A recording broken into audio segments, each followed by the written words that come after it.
だけどそれ以上に育っていって環境がそうさせてしまう。だから今は受け入れられるべきわけじゃないんです。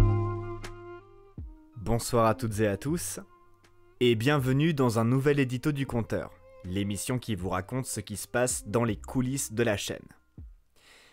Cet édito fait suite à la vidéo temporaire que j'ai postée hier soir en urgence, dans laquelle je vous annonçais la suspension de ma série sur la peste d'Albert Camus et la possible disparition de la chaîne. Entre-temps, les choses se sont éclaircies et je voulais vous tenir au courant au mieux. Pour vous remettre dans le contexte, hier soir, alors que je suis en train de mettre en ligne la 8e émission sur la peste, je découvre que, suite à une réclamation pour atteinte aux droits d'auteur, l'entièreté de la série a été supprimée et donnera lieu à des avertissements YouTube, les fameux strikes.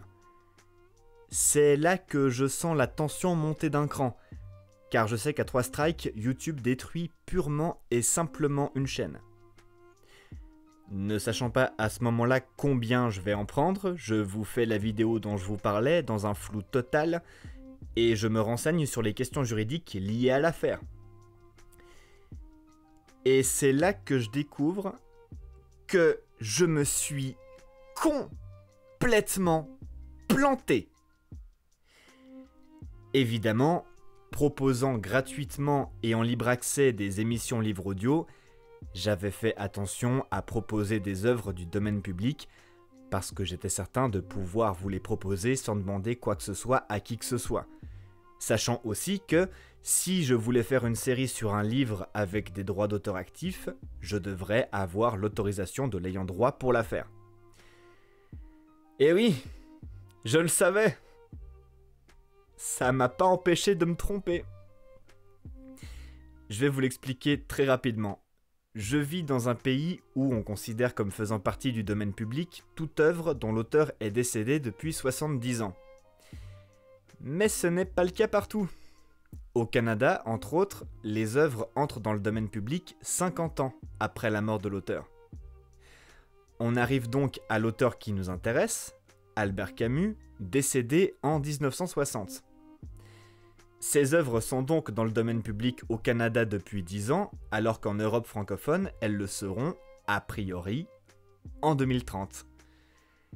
Et comme Internet n'a de frontières que celle de la langue, quand j'ai vu que des sites francophones proposaient La Peste et d'autres œuvres de Camus comme faisant partie du domaine public, j'ai eu un doute, mais j'ai pas vérifié. C'est là mon erreur. Entre-temps, j'ai reçu l'information de YouTube que je recevais 2 strikes pour les 7 vidéos de la peste, ce qui est un avertissement fort, qui ne me laisse plus le droit à l'erreur, mais qui ne supprime ni la chaîne, ni la possibilité de poster des vidéos. De plus, j'ai pu engager le dialogue avec les personnes qui ont demandé les suppressions, qui sont des représentants de l'ayant droit, et je tiens à les remercier sincèrement. Déjà parce qu'elles ont pris le temps de répondre à mes interrogations, ce qu'elles n'étaient pas obligées de faire, et d'autre part parce qu'en le faisant, elles m'ont permis de tirer des leçons extrêmement précieuses pour la suite de l'aventure. Vous remarquerez donc, peut-être, d'autres disparitions de vidéos. Il s'agit là de textes pour lesquels j'ai encore un doute, et dont je suis en train de vérifier la liberté d'exploitation, au cas où. Si elle est valable, ou si l'ayant droit potentiel me l'accorde, je vous les reposterai dans les plus brefs délais. Et bien sûr, je ferai particulièrement attention à l'avenir. Somme toute, je suis très heureux que cette aventure arrive maintenant. J'en apprends beaucoup, encore une fois. Et si ça entraîne la fin d'une série, cela ouvre aussi la porte à de très nombreux projets potentiels. On aura l'occasion d'en reparler. Mais, pour tout de suite, quid du programme au final?